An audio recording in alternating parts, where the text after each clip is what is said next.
गरीब लड़की और जादुई नमक। दूर किसी गांव में चांदनी अपनी बीमार माँ सरिता के साथ रहती थी। सालों पहले चांदनी के पिता मनोहर का देहांत हो गया था। वो समोसे बनाकर बेचा करते थे। पति मनोहर के गुजर जाने के बाद सरिता ने दूसरों के घरों में जूठे बर्तन साफ कर अपनी बेटी चांदनी को पाल पोस कर बड़ा किया। लेकिन समय गुजरने के साथ सरिता बीमार रहने लगी। वहीं चांदनी पढ़ाई में बहुत अच्छी थी। उसने सरकारी स्कूल से 12वीं की परीक्षा अच्छे नंबरों से पास की। अब चांदनी को अच्छे कॉलेज में एडमिशन के लिए पैसों की जरूरत थी, लेकिन घर की स्थिति इतनी खराब थी कि उसे समझ नहीं आ रहा था कि वो अपनी आगे की पढ़ाई के लिए पैसे कहां से लाए। इसी कश्मकश में चांदनी उदास बैठी हुई थी। तभी उसकी माँ सरिता बोली, क्या हुआ बेटी, बड़ी परेशान लग रही हो, क्या बात है?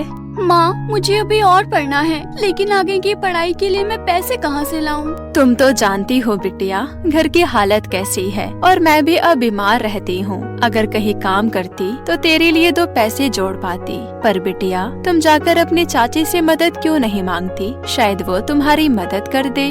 ठीक है माँ, आप कहती हो तो मैं चाची जी से जाकर मदद मांगती हूँ। चांदनी की चाची उर्मिला उन्हीं के पड़ोस में रहती थी। उर्मिला लालची और मतलबी औरत थी। जब चांदनी पैसों की मदद मांगने उर्मिला के घर गई, तब उर्मिला मुंह बनाते हुए बोली, क्या बात है, आज सुबह सुबह मेरे घर में? जल्दी बोल, क्या काम है? मुझे ब्यूटी पार्लर जाना है फेशियल करवाने। चाची जी, दरअसल मुझे कॉलेज में एडमिशन के लिए कुछ पैसे जमा करने हैं, इसलिए मैं आपसे मदद मांगने आई हूँ। आप मुझे कॉलेज के एडमिशन के लिए पैसे दे दो, मैं आपको बाद में लौटा दूंगी। क्यों री, मेरे पास क्या कोई पैसों का पेड़ उगा है जो तू मुझसे पैसे मांगने आई है? वैसे भी तू पढ़ लिख कर क्या करेगी? मेरी बात मान और जाकर अपनी माँ की तरह दूसरों के घरों में झूठे बर्तन साफ कर, नहीं तो तू और तेरी माँ भूखे मर जाएगी। हाँ, चल जाए यहाँ से, मेरा दिमाग मत खराब कर। उर्मिला की बात सुन चांदनी दुखी होकर वहाँ से चली गई। भगवान जी, अब मैं क्या करूं? कॉलेज के एडमिशन के लिए पैसे कहां से लाऊं? पढ़ लिख कर मैं एक अच्छी नौकरी करना चाहती थी, ताकि अपने घर की गरीबी दूर कर सकूं। ये कहते हुए चांदनी अपने घर पहुंची और माँ को सारी बात बताते हुए रोने लगी। तब सरिता बोली, बिटिया चुप हो जा, भगवान कोई न कोई रास्ता जरूर निकालेगा, ऐसे निराश नहीं होते। पर माँ, बिना पैसों के मेरा कॉलेज में दाखिला नहीं हो पाएगा, मुझे उसके लिए काम करना होगा।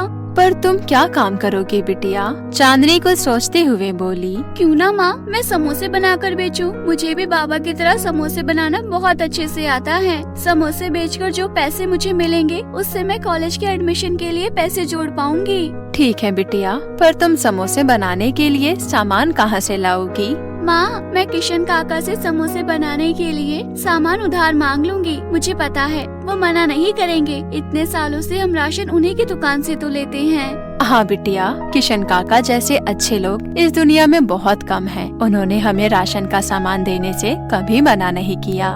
उसके बाद चांदनी ने किशन काका की दुकान से समोसे बनाने का सामान लाकर समोसे बनाकर बेचना शुरू किया। अब हर रोज चांदनी के समोसे की अच्छी खासी बिक्री होने लगी। ये देख उसकी चाची उर्मिला मन ही मन जल उठी। ओह, चांदनी मैडम आजकल कुछ ज्यादा ही पैसे कमा रही है, लगता है इसे इसकी औकात दिखानी ही पड़ेगी।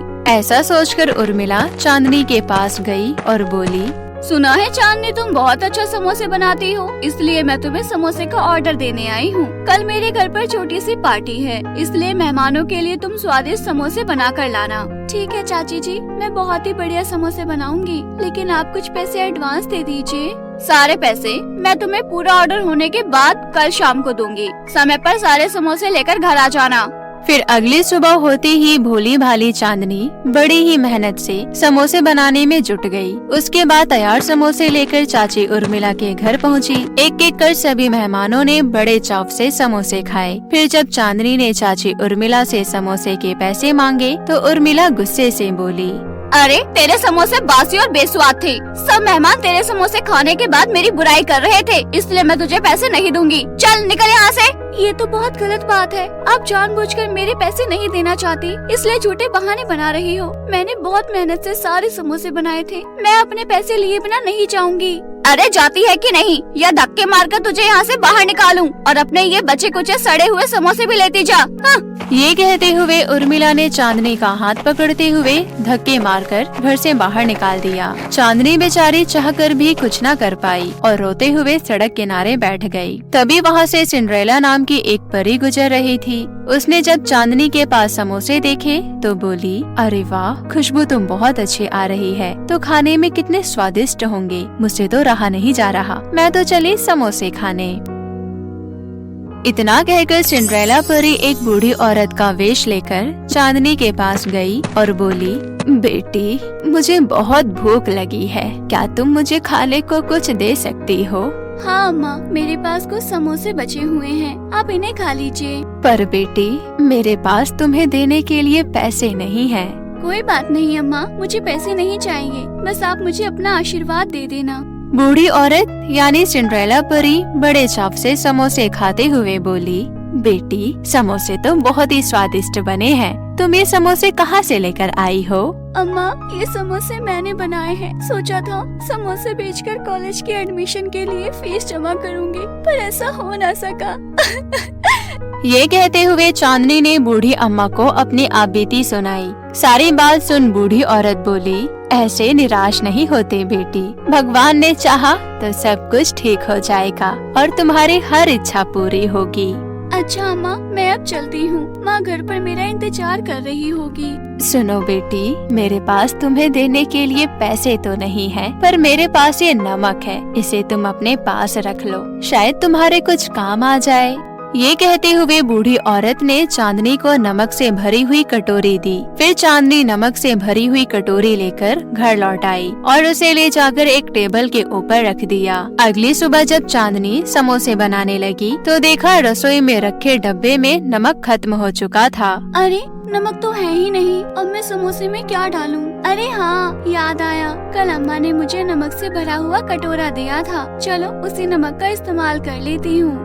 इतना कहकर चांदनी ने जैसे ही समोसे पर वो नमक छिड़का, अगले ही पल समोसा सोने में बदल गया। ये देख चांदनी हैरानी से बोली, अरे, समोसा सोने का कैसे बन गया? लगता है ये अम्मा के दिए हुए नमक का जादू है। ये कहते हुए चांदनी ने मन ही मन बूढ़ी अम्मा का धन्यवाद किया। फिर चांदनी ने सोने के समोसे को सुनार की दुकान पर बेचकर ढेर सारे पैसे हासिल कर लिए। उसके बाद चांदनी ने उनमें से कुछ पैसे ले जाकर कॉलेज में दाखिला के लिए जमा करवा दिए और बाकी पैसों से माँ का एक अच्छे अस्पताल में इलाज करवाया। अब जादुई नमक के जादू से चांदनी का जीवन पूरी तरह बदल गया और कुछ दिनों में वो बहुत अमीर हो गई। ये देख उसकी चाची उर्मिला ईर्ष्या से जल उठी। फिर एक दिन वो चांदनी के घर गई और बोली, क्या बात है चांदनी, तू इतनी जल्दी अमीर कैसे हो गई? जल्दी बता, आखिर ऐसा कौन सा खजाना तेरे हाथ लगा है? चाची, दूसरों के घरों में ताक झाक करना बुरी बात है, तुम अपने काम से काम रखो,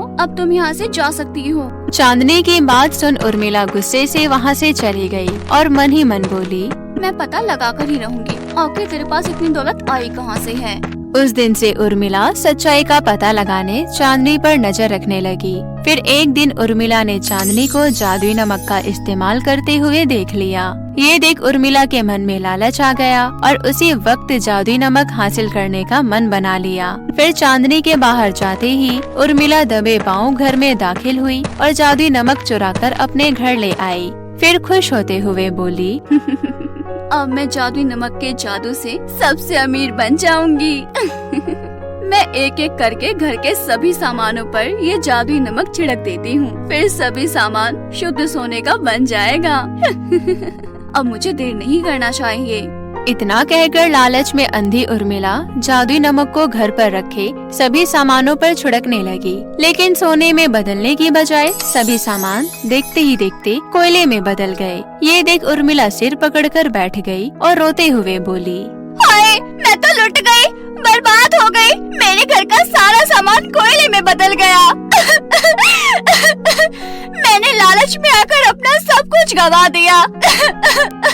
अब मैं क्या करूं, कहाँ जाऊं? ये कहते हुए उर्मिला फूट फूट कर रोने लगी। इस तरह उर्मिला को उसके लालच का फल मिल गया। वहीं दूसरी ओर चांदनी जादुई नमक के जादू से अपनी माँ सरिता के संग हंसी खुशी अपना जीवन जीने लगी। निधि अपने मामा मामी के साथ रहती थी। निधि के माता पिता के जाने के बाद निधि पर तरस खाकर उसके मामा उसे अपने साथ अपने घर ले आते हैं। निधि 5 साल की थी जब वो अपने मामा के साथ उनके घर पर आई थी।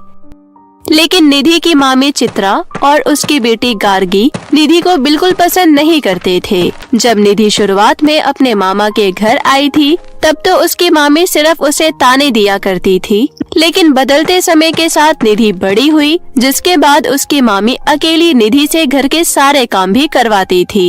यूँ तो निधि दिखने में काली थी, लेकिन उसका मन बहुत साफ था। वहीं दूसरी तरफ गार्गी दिखने में तो बहुत खूबसूरत थी, लेकिन साथ ही बहुत घमंडी भी थी।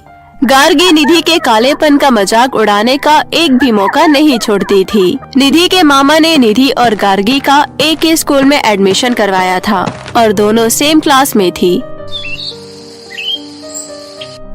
एक दिन निधि सुबह जल्दी उठती है क्योंकि उसके स्कूल में फेयरवेल था, जिसके लिए उसे तैयार होकर स्कूल जाना था। इसलिए वो गार्गी के पास जाती है। गार्गी अपने कमरे में फेयरवेल पार्टी के लिए तैयार हो रही होती है। तभी निधि बोलती है, अरे वाह गार्गी दीदी, आपने कितनी सुंदर ड्रेस पहनी है, अब इसे बदल क्यों रही हो? ये मेरी ड्रेस है, मैं इसे पहनूं या कूड़ेदान में फेंकूं, इससे तुझे क्या? तू अपना मुंह बंद रख। मेरे कमरे में झाड़ू पोछा करने आई है ना, तो चुपचाप झाड़ू पोछा कर और निकल यहाँ से। झाड़ू पोछा तो मैंने कर भी दिया, मैं उसके लिए नहीं आई। फिर क्यों आई है? गार्गी दीदी, स्कूल में फेयरवेल पार्टी है ना, इसलिए आप मेरा मेकअप कर दो। क्या कहा? मेकअप? उससे क्या होगा?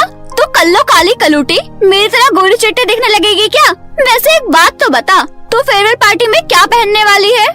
मेरी माँ की जब डेथ हुई थी तब मैं अपने साथ उनकी एक साड़ी ले आई थी, तो आज फेयरवेल में मैं वही साड़ी पहनने वाली हूँ। सच में तेरा कुछ नहीं हो सकता। एक तो इतनी बकवास शक्ल, ऊपर से साड़ी। इससे अच्छा तो ये रहेगा कि तू फेयरवेल पार्टी में मत जा और घर में बैठ। निधि उदास होकर गार्गी के कमरे से चली जाती है और वो अपने मन में सोच लेती है कि अब वो अपनी माँ की साड़ी पहनकर और बिना मेकअप किए फेयरवेल पार्टी में जाएगी। अब वो अपनी मामी के पास जाकर बोलती है, मामी जी, आज मेरे स्कूल में फेयरवेल है, इसलिए मैं जा रही हूँ। नाश्ता बनाया क्या? हाँ मामी जी, नाश्ता तो मैंने बना लिया है। अच्छा, नाश्ता बनाना ही काम होता है क्या? घर का झाड़ू पोछा कब करेगी? लेकिन मुझे आज जल्दी स्कूल जाना है। अरे, दिखने में तो मनुष्य है ही, ऊपर से इतनी बड़ी कामचोर। स्कूल की फेयरवेल पार्टी में जाकर क्या करेगी? चल घर का झाड़ू पोछा कर और उसके बाद खाना बना लियो। क्यों मामी जी, मैं क्यों नहीं जा सकती फेयरवेल पार्टी में? गार्गी तो कितने पहले ही चली गई है, आपने उसे तो एक बार भी नहीं रोका। अच्छा, अब तू अपनी बराबरी मेरी गार्गी से करने लगी है? अरे पहले सोच, उसके पैरों के नाखूनों के बराबर भी नहीं है तू। अपनी शक्ल देख आईने में, उल्टी ना आ जाए तो बोलियो। एक तो हम तुझे पाल के एहसान कर रहे हैं, वरना तू तो किसी के सामने जाने के लायक भी नहीं है। अब अपनी हैसियत में रह और घर के सारे काम कर। अपनी मामी की बात सुनकर निधि को बहुत बुरा लगता है और वो रोते हुए अपने कमरे में आ जाती है। निधि अपनी माँ की तस्वीर हाथ में लेकर बोलती है, माँ, तुम दिखने में इतनी गोरी हो, लेकिन मैं इतनी काली क्यों हूँ माँ? क्यों है मेरी शक्ल इतनी बुरी? तभी अचानक निधि की माँ की तस्वीर से एक आवाज आती है, बेटी, तुम खुद को इस तरह अकेला मत समझो, मैं पहले भी तुम्हारे साथ थी और अब भी हूँ और हमेशा रहूंगी। माँ, ये तो आपकी आवाज है। हाँ बेटी, तू जब अपने मामा के घर आई थी तब एक संदूक लेकर आई थी। हाँ माँ, तुझे हमेशा से लगता था कि उस संदूक में बस साड़ी ही है और तूने कभी उसे अच्छे से खोलकर देखा भी नहीं, लेकिन आज मैं तुझे बता देती हूँ कि उस संदूक में एक जादुई फेस क्रीम है जो तेरी मदद करेगी। निधि तुरंत संदूक के पास जाती है और उसे खोलती है। निधि संदूक खोलती है तो उसे उसकी माँ की कही हुई जादुई फेस क्रीम मिल जाती है। हाँ माँ, सच में इसमें एक जादुई फेस क्रीम है। तू हमेशा से मेरे से सवाल करती थी ना कि मैं इतनी गोरी हूँ, फिर तू इतनी काली क्यों है? लेकिन बेटी, गोरा या काला होना किसी के हाथ में नहीं होता, ये तो भगवान की देन है। लेकिन ये जादुई फेस क्रीम आज से तेरी सारी परेशानी दूर कर देगी। चल, अपना ध्यान रखियो, अब तुझे फिर से मेरी आवाज कभी सुनाई नहीं देगी। उसके बाद निधि अपनी माँ की जादुई फेस क्रीम आईने के पास लेकर जाती है और उसे अपने चेहरे पर लगाती है। फेस क्रीम चेहरे पर लगाते ही निधि परियों की तरह खूबसूरत हो जाती है। क्या सच में ये मैं हूँ? ये तो कमाल हो गया। निधि का चेहरा अब पूरी तरह से बदल चुका था और अपना बदला हुआ चेहरा देख निधि भी बहुत खुश थी। निधि हमेशा से इतनी ही खूबसूरत दिखना चाहती थी, इसलिए उसकी खुशी का कोई ठिकाना नहीं रहता। आखिरकार निधि की खूबसूरत दिखने की इच्छा पूरी हो गई थी।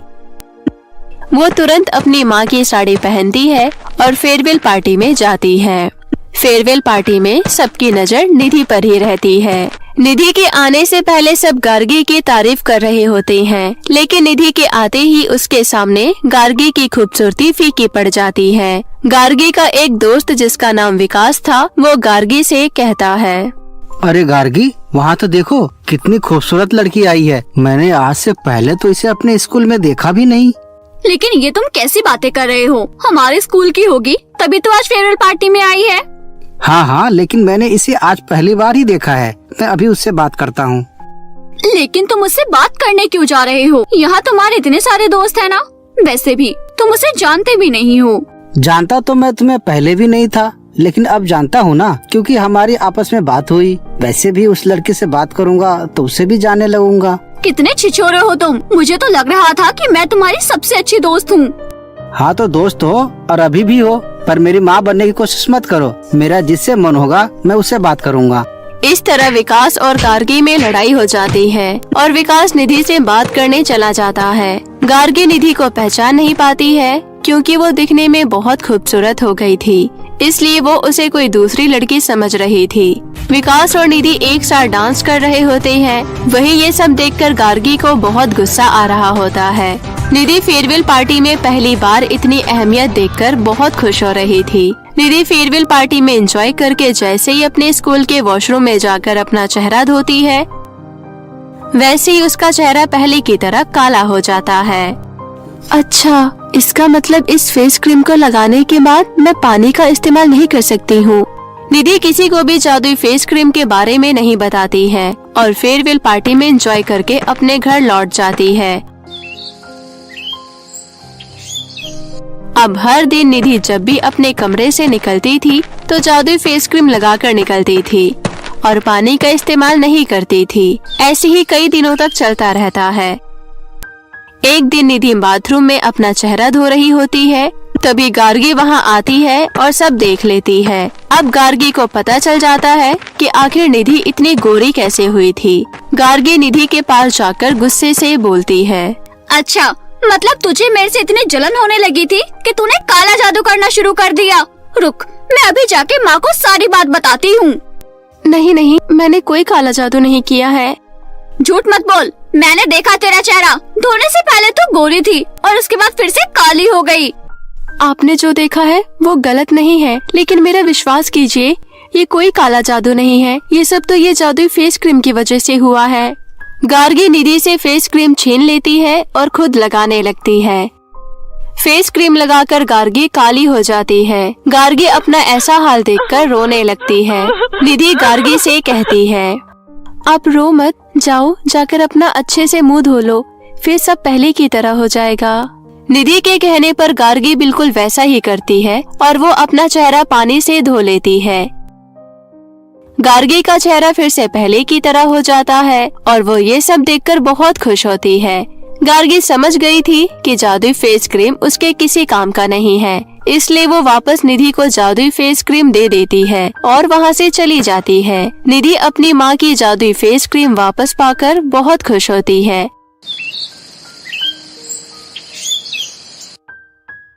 और उस दिन से हंसी खुशी रहने लगती है।